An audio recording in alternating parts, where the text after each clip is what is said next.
ورحمة الله وبركاته. إن الحمد لله نحمده ونستعينه ونستغفره ونعوذ بالله من شرور أنفسنا ومن سيئات أعمالنا. من يهده الله فلا مضل له ومن يضلل فلا هادي له. ونشهد أن لا إله إلا الله وحده لا شريك له. ونشهد أن سيدنا وسندنا وحبيبنا وطبيب قلوبنا ومولانا محمدا عبده ورسوله صلى الله تعالى عليه وعلى آله وأصحابه وبارك وسلم تسليما كثيرا. أما بعد فقد قال تعالى في القرآن المجيد: أعوذ بالله من الشيطان الرجيم. بسم الله الرحمن الرحيم. تبت يدا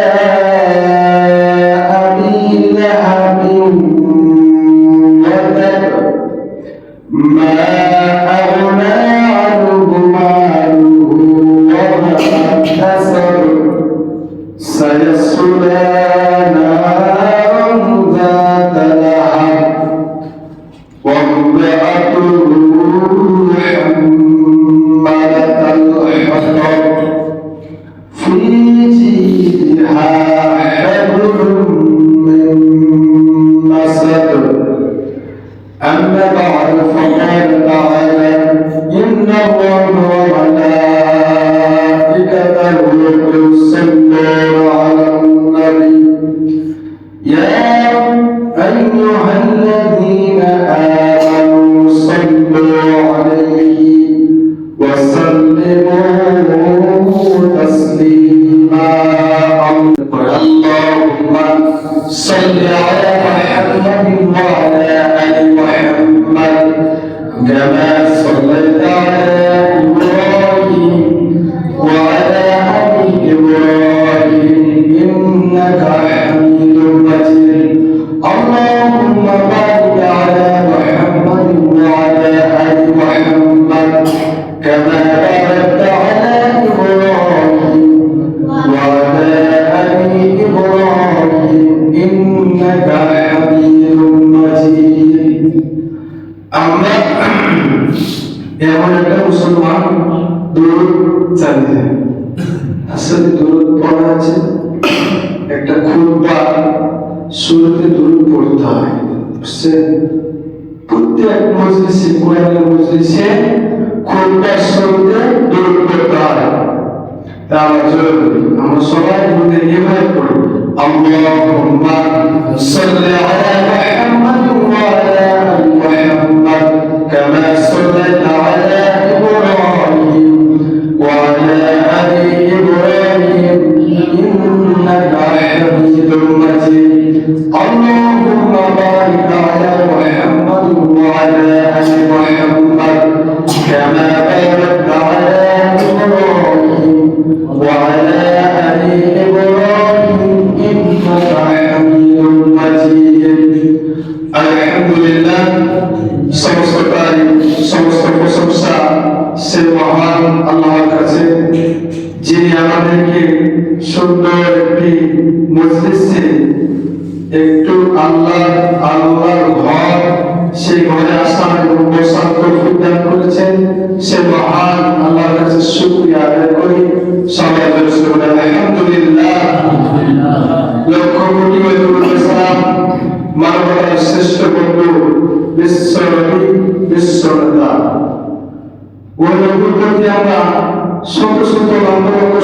মুরব্বীরা যারা আমাদেরকে এমন একটা ইসলাম দিয়েছেন তার মধ্যে মানুষের জীবন সুখ শান্তি আছে। সেই ইসলামের সাথে সাথে আল্লাহ রাসূল সাল্লাল্লাহু আলাইহি ওয়াসাল্লাম যখন দুনিয়া থেকে চলে যায় তখন ওই সময় আমাদেরকে দুটো জিনিস দিয়েছেন। এক আল কোরআন, এক কি আল কোরআন। এই আল কোরআন এমন একটা জিনিস মানব জাতির জন্য হিদায়াত। কারণ আল্লাহ তাআলা প্রথম সূরা বাকারায় আল্লাহ তাআলা ঘোষণা করে বলছেন আলিফ লাম মিম যালিকাল কিতাবু লা রাইবা ফীহি যালিকাল কিতাবু লা রাইবা ফীহি। এটা এমন এক কিতাব আল্লাহ তাআলা নিঃসন্দেহ কোনো ভুল নাই, কোনো ত্রুটি নাই, জগৎ যে বেশ অক্ষর কোনো ভুল নাই, এর মধ্যে কোনো ভুল নাই, নিঃসন্দেহ সঠিক। না কি বলছেন? কাহিনী সঠিক। এরা বলছেন হুদাতুল মুত্তাকিন, এই কোরআন মুত্তাকিনরাই গ্রহণ করবে। যারা কাফের, বেঈমান, মুশরিক, মুনাফিক এই কোরআনকে মানে নিতে পারে না। এই কোরআন এমন একটা দামি কোরআন, আমরা একে অনেক সম্মান করি, এমন সম্মান করি যদি আমরা কোন সময় দেখেছেন মাটিতে একটা কোরআন কারো গাছে কেন অসম্মান হয়, ওকে উচ্চ জায়গায় রাখতে হয়, কোথায় উচ্চ মর্যাদা দিতে হয়। আল্লাহ সুবহান দিয়েছেন। যাই হোক, আমরা সেই নবীর প্রতি আমরা দরুদ পেশ করি, সবাই দরুদ করি সাল্লাল্লাহু আলাইহি ওয়াসাল্লাম। আমি একটা সূরা তেলাওয়াত করেছি, সূরার নাম হচ্ছে সূরা লাহাব। সূরা লাহাব। এই সূরার সূরার নাম্বার হচ্ছে 111 নম্বর সূরা। আর এই সূরাটি রাখা হয়েছে কোরআনের 30 নম্বর পারায়। আর এই সূরা নাযিল হয়েছে মক্কায়। আপনারা আমরা চিনি, লাহাবকে চিনি না? দেখিয়েছি না চিনি, কিভাবে চিনি? ওইভাবে চিনি আমরা হচ্ছে তার ওইটা আসি জীবন ঘটনা এবং কোরআন থেকে, তাই না? এভাবে চিনি আমরা সরাসরি মক্কায় যে দেখি নাই। কিন্তু আবু লাহাব এমন একটা ব্যক্তি ছিল, তার নামে কোরআন মধ্যে সূরা নাযিল করেছে। সে সূরার নাম কি? সূরাতুল লাহাব, মাক্কিয়া। এই মক্কায় অবতীর্ণ হয়েছে। এই সূরাটার মোট আয়াত হচ্ছে 5টি, রুকু হচ্ছে একটা, সিজদা নাই। এর আগের সূরা সেটা হচ্ছে সূরা নাম হচ্ছে নাসর, পরের সূরা হচ্ছে ইখলাস। এর মধ্যে আছে এই সূরা। এই সূরাটা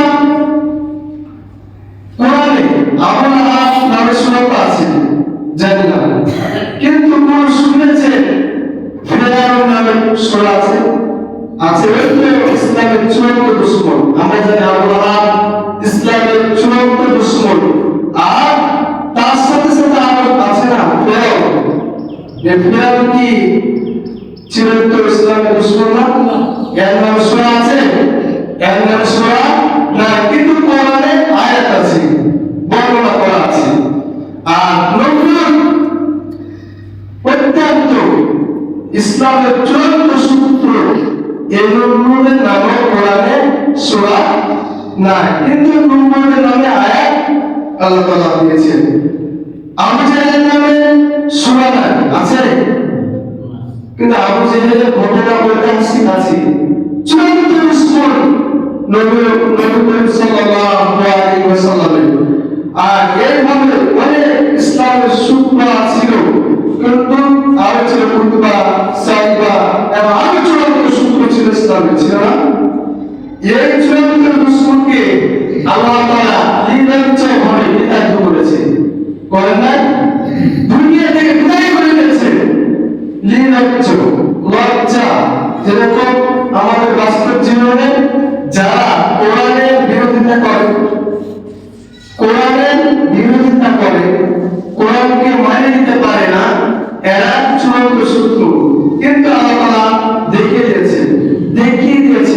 কি আমি আমার কোরআন সংরক্ষণকারীকে দিয়েছি বলতো আল্লাহ।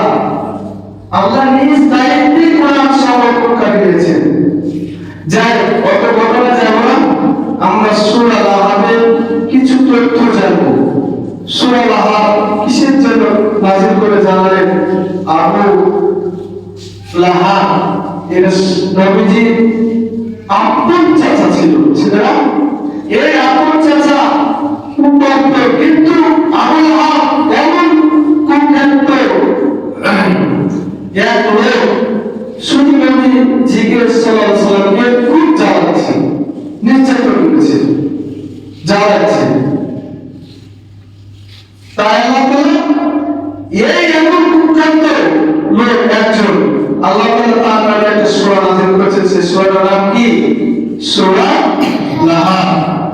এই সূরা লাহাব নাম আবু লাহাব, এর নাম কি আগে কি ছিল বলেন তো?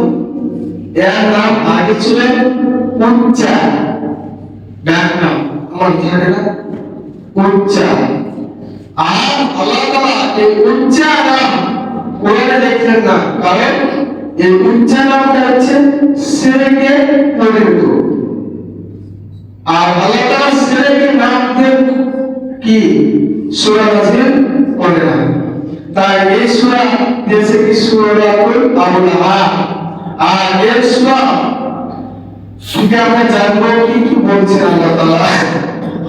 এই সূরা নাযিল হওয়ার একটা প্রেক্ষাপট, এই সূরা নাযিল হওয়ার একটা প্রেক্ষাপট, সেটা হচ্ছে যখন রাসূলুল্লাহ সাল্লাল্লাহু আলাইহি ওয়াসাল্লাম আমরা সাফা পর্বত চিনি না, আল্লাহ জানে সে জায়গায় হাজির হওয়ার তৌফিক দান করবে কি, তখন চিন্তা করবে সাফা মারো। এই সাফা মারো যাওয়া কিন্তু প্রত্যেক হাজিদের জন্য ওয়াজিব ফরজ, অবশ্যই করতে না হলে হজ হবে না। এই সাফা মারো পর্বতের উপরে আল্লাহ রাসূল সাল্লাল্লাহু আলাইহি ওয়াসাল্লাম তাদের আত্মীয় স্বজনদেরকে ডাক দিলেন, সমাবেশ করলেন, তাদেরকে আল্লাহ তাআলা ভয় নির্দেশন দিলেন, এই তোমরা এই কাজ করছো, এগুলো আল্লাহর বিরুদ্ধে।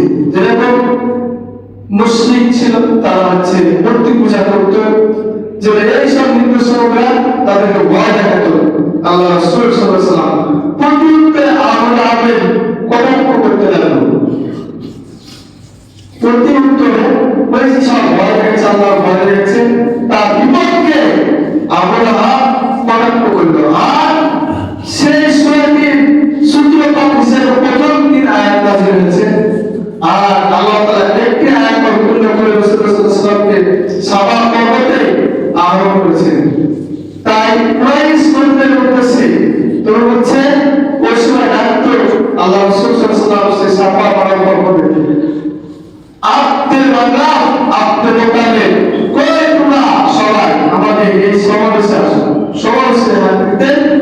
আর রাসূলুল্লাহ সাল্লাল্লাহু আলাইহি ওয়াসাল্লাম বলতেন, যদি আমি বলি তোমাদের এই পাহাড়ের পাশে শত্রুরা আক্রমণ করছে বা করবে, সকাল হোক বিকালে যে কোনো সময় তোমাদের উপরে ঝাঁপিয়ে পড়তে পারে, তোমরা কি আমার এই কথা বিশ্বাস করো? সবাই উত্তর যখন দিলে কি হ্যাঁ, এক কথায় এক বাক্যে উত্তর দিলে হ্যাঁ বিশ্বাস করি।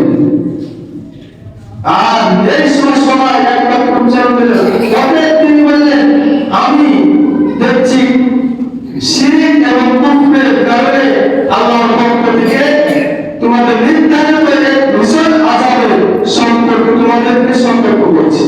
এই যে একটা বললাম, ওই পাহাড়ের পর্বতে শিরক মুক্তর জন্য, মুশরিক মুক্তর জন্য তাদেরকে সতর্ক করছি। এমন এক পাহাড় ভীষণ আযাব হচ্ছে, তোমাদের সতর্ক করছি। এই কথা শুনে আবু লাহাব তো মুগ্ধ হয়ে যাবে। এই কথা শুনে বলছে আবু লাহাব নবীজিকে বলছে, ধ্বংস হও, ধ্বংস হও। এই জন্য আমি তোমাদেরকে, তুমি কি আমাকে এই জন্য আমাদেরকে কি করেছো, সমাবেশ করেছো, একত্রিত করেছো এই কথা শোনার জন্য। এভাবে অনেক লাঞ্ছিত করেছে। তার সূরা থেকে মূল তাফসীরে মূল আলোচনা বুঝবো আসলে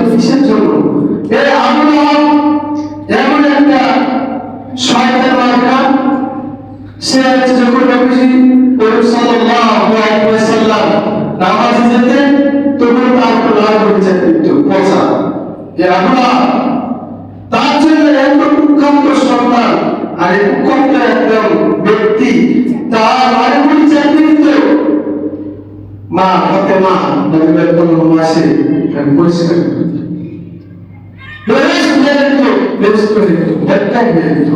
এই গন্ধ চালায়। আর এই এমন কুখ্যাত সন্তান আবরাহা তার ময়লা আবর্জনা তার বাড়ির পাশে তার ঘরের সামনে ফেলত। এমন কুখ্যাত সন্তান, এমন ছিল দুষ্ট, এমন সন্তান সে মানুষের দাঁড়িয়ে দাঁড়িয়ে মানুষকে বলত কি এ হচ্ছে পাগল, ওর কথা শুনো না। এমন করে এরকম অনেক নির্যাতন অনেক করেছে, তাকে গালি করেছে, গালাগালি করেছে।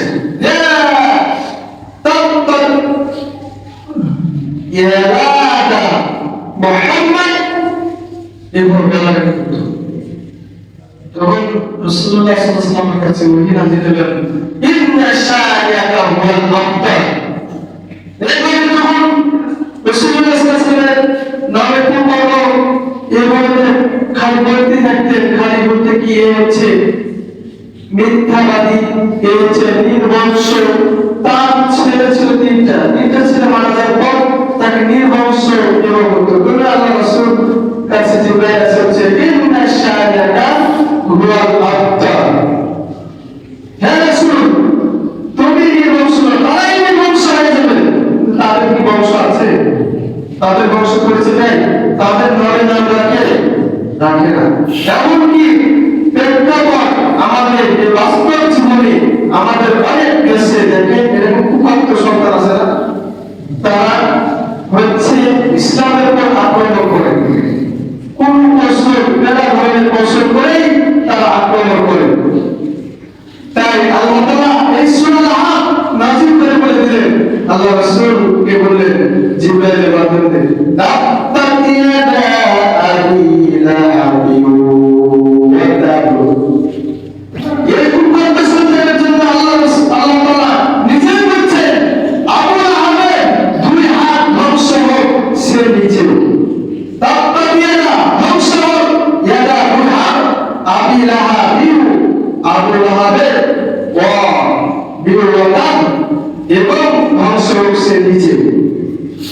তার দুই হাত এবং তার দুই হাতের সাথে নিজে ধ্বংস হোক। এই ধ্বংস হওয়ার কারণ বুঝতে পারলেন, সে হচ্ছে নবীজিকে অন্যায়ভাবে অত্যাচারভাবে ইসলামের চূড়ান্ত দুশমন, যেরকম আবু জেহেল, উতবা, সাইবা, আবু লাহাব, এই যে পরে নির্যাতন আল্লাহ রাসূলকে সাল্লাল্লাহু আলাইহি ওয়াসাল্লাম করেছে। কিন্তু এই আবু লাহাবের ছেলে অভিদ, আবু জেহেল, উতবা, সাইবা এখন নির্যাতন করে না, তার আপন চাচা এখন নির্যাতন করেছে। তাই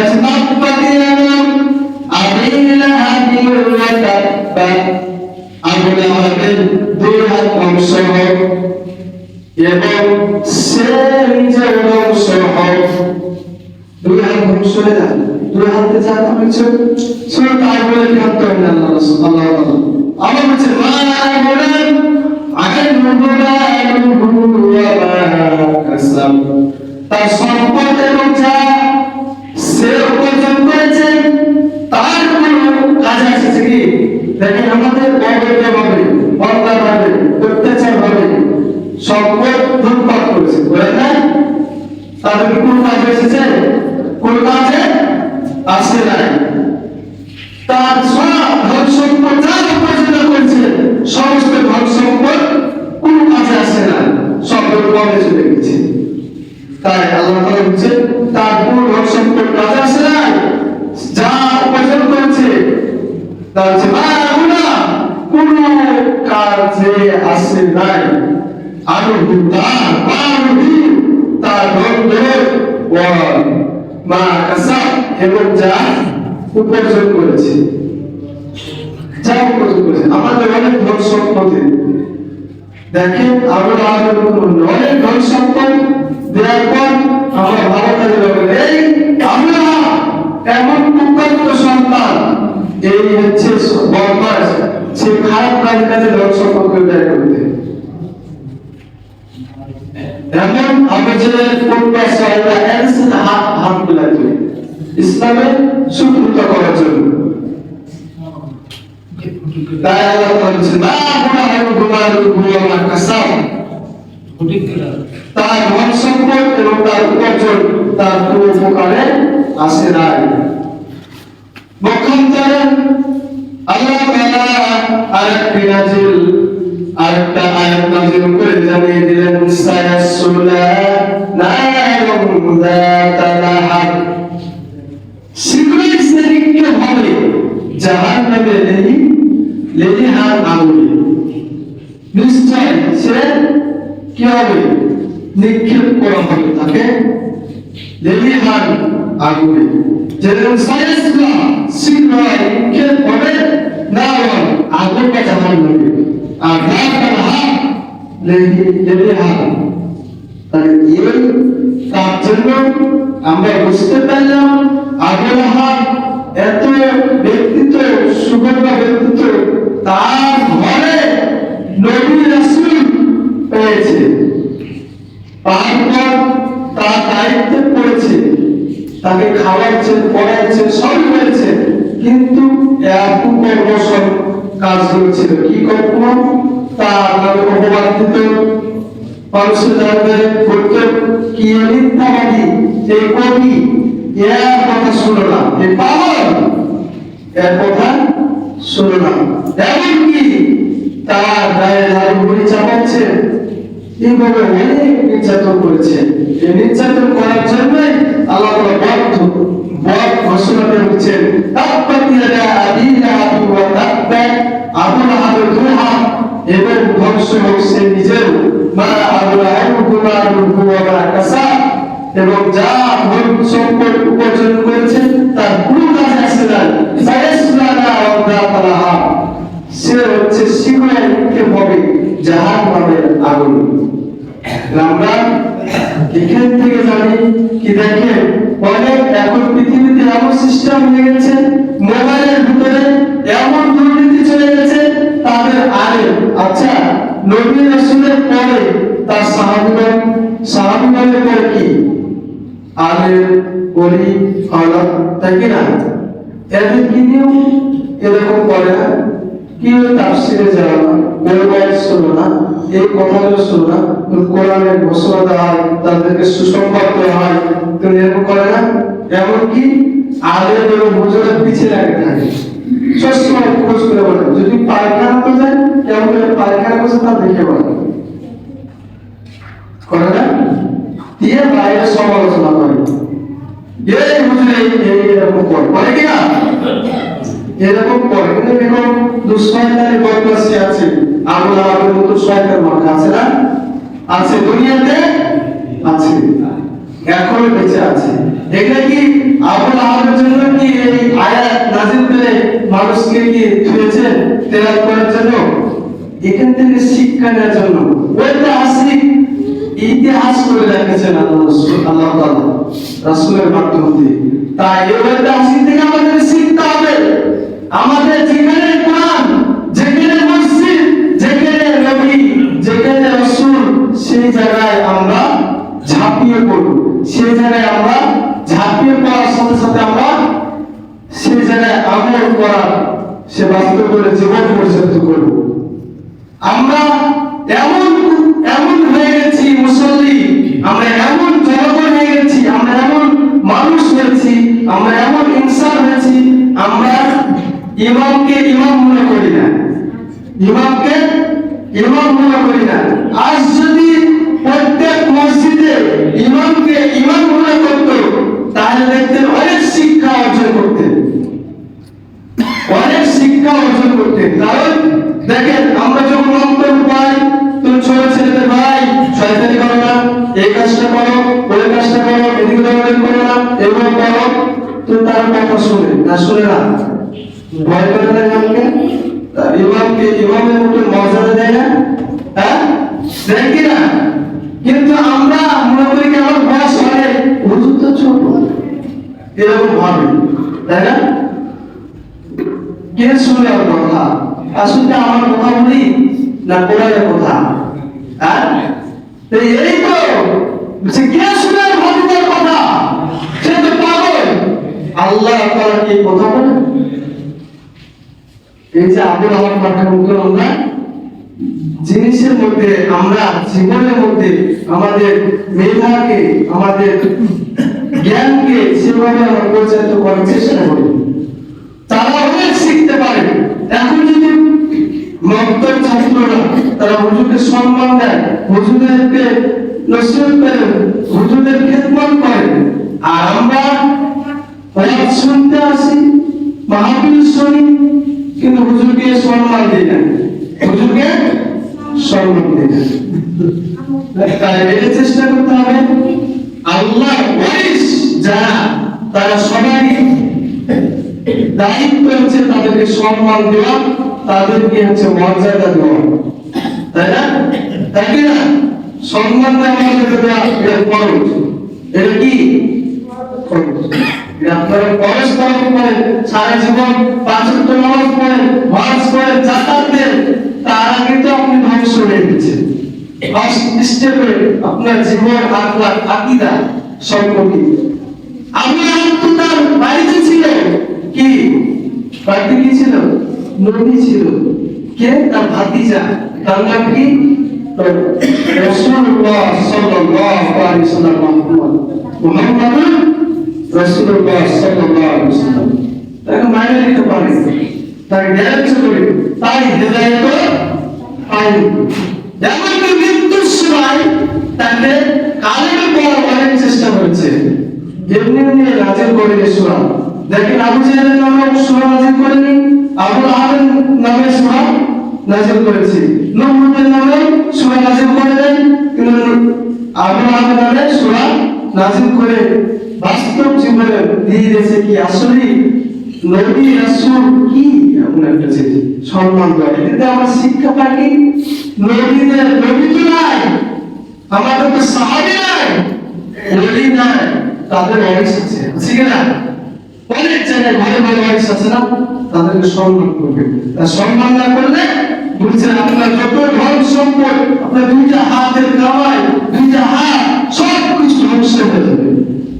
আর ধ্বংস হয়ে আপনার যা ধন সম্পদ কাজে লাগাবেন, দান খারাপ করে সব কিছু করবেন, বের করে যাবে, কিছু কাজে আসবে না।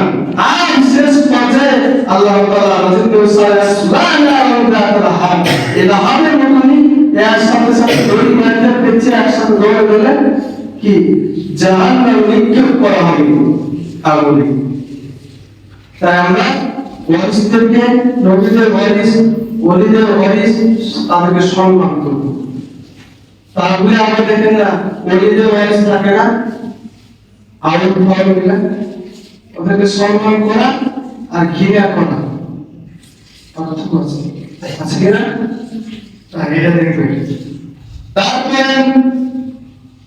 নিজের ধ্বংস হোক, তার পরিবারকে ধ্বংস করেছে, তার স্ত্রী ধ্বংস করেন না। এই স্ত্রী, তার স্ত্রী এমন একটা তুফান্ত মেয়ে ছিল, এই বদমাস মেয়ে ছিল, সে হচ্ছে তালাকারি করত।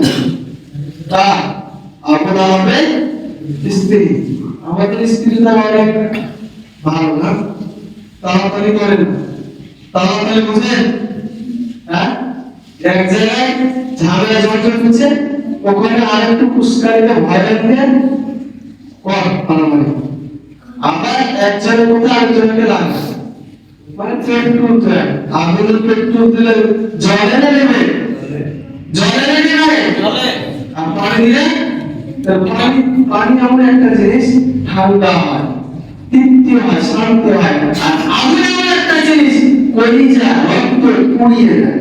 এই আগুন মাখা লোক, এই নদীরা আগুন মাখা, এই নদীরা একজনের বাড়ি থেকে আরেকজনের বাড়ি তালাটা থেকে।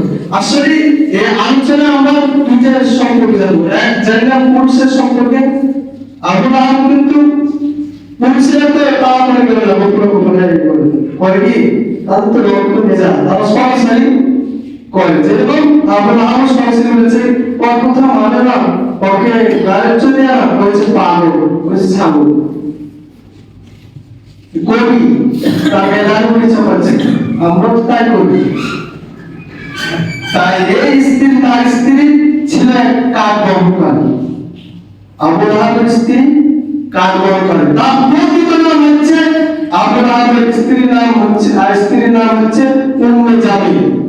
এই উম্মে জামিল এমন কুকর্ম বদমাশ নারী, সে তাড়াতাড়ি করতো আর বলতো এই মুহাম্মদ আমার বাবার নামে কি করেছে, এই বাবার নামে কিছু অপচার কথা বলেছে, তা হচ্ছে উম্মে জামিল। তাই রাসূলুল্লাহ সাল্লাল্লাহু আলাইহি ওয়াসাল্লামকে মারার জন্য লাঠি যাচ্ছেন। যাওয়ার সময় ওই জায়গায় মক্কায় হযরত রাসূলুল্লাহ সাল্লাল্লাহু আলাইহি ওয়াসাল্লাম বসা, তার সাথে উম্মে জামিলের বাবা আবু বকর বসা ছিলেন।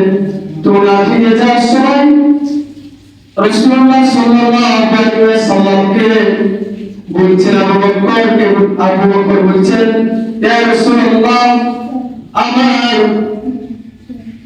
মেয়ে উম্মে জামিল আপনাকে মারার জন্য আসছে। এই মারার জন্য যাচ্ছে আপনাকে, তো ওই সময় আল্লাহ তাআলা এমন একটা সিস্টেম তৈরি করেছে, তার পর্দা লাগিয়ে দিয়েছেন উম্মে জামিল। আল্লাহ রাসূলকে চিনতে পারে না, ওখানে বলছেন, কই আল্লাহ রাসূল, কই মুহাম্মদ, কই ইয়া মুহাম্মদ, মুহাম্মদ কই? আবু বকর বলছে, কি ব্যাপার, আমার পাঁচজনকে বসা মুহাম্মদ রাসূলুল্লাহ সাল্লাল্লাহু আলাইহি ওয়াসাল্লাম উম্মে জামিল এই নামক মহিলাটা চিনতে পারছে না। তো চিনতে না পারায় তো বলছে, তুমি ফিরে যায়। তো দেখে এর তার বাবার নামে বলেছেন, শিরক করো না, মূর্তি পূজা করো না, এই অন্যায় কাজ করো না, এইসব নির্দেশ করার জন্যই মার হচ্ছে, নির্যাতন হচ্ছে, কর্মী হচ্ছে, পাগল হচ্ছে, এইসব গালাগালি চলছে না আমাদের সমাজে এখন। তাই এখন মোবাইলের মাধ্যমে এমন সিস্টেম হয়ে গেছে, অন্যের দোষ অন্যকে ধরে এমন ভাবে প্রকাশ করছি, ভিডিও করছি, যাতে মানুষকে প্রচার করছি। এই শয়তানরা আছে না, আছে কিনা, প্রচার করছি, প্রচার করে জানাচ্ছি কি এই হুজুর এই করেছে।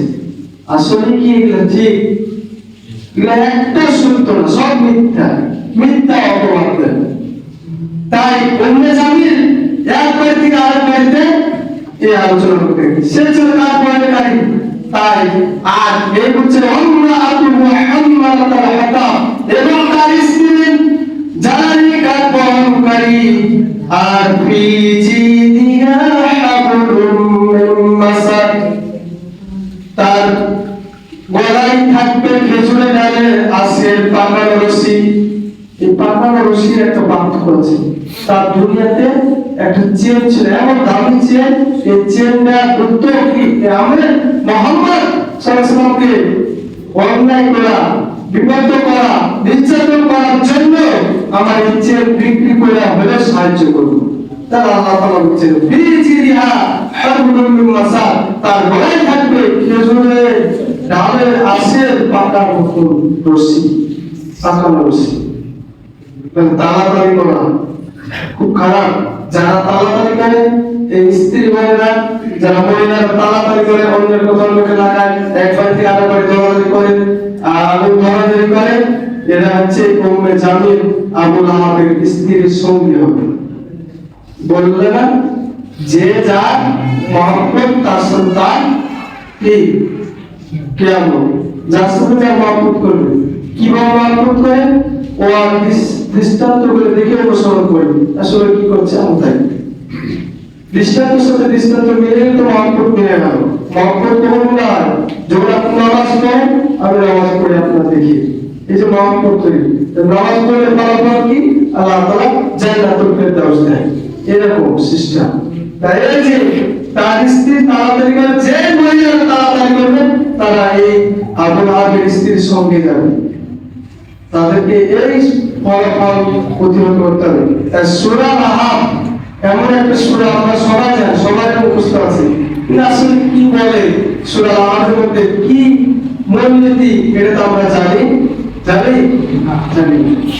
আমরা আজকে জানতে পেলাম লাহাবের তার রাসূলুল্লাহ সাল্লাল্লাহু আলাইহি ওয়াসাল্লামের তার কি চাচা, আপন চাচা এই লাহাব একটা চিরন্ত শত্রু, এমন শত্রু আল্লাহ তাআলা কোরআনে আয়াত এবং সূরা নাযিল করে চালিয়ে দিয়েছেন।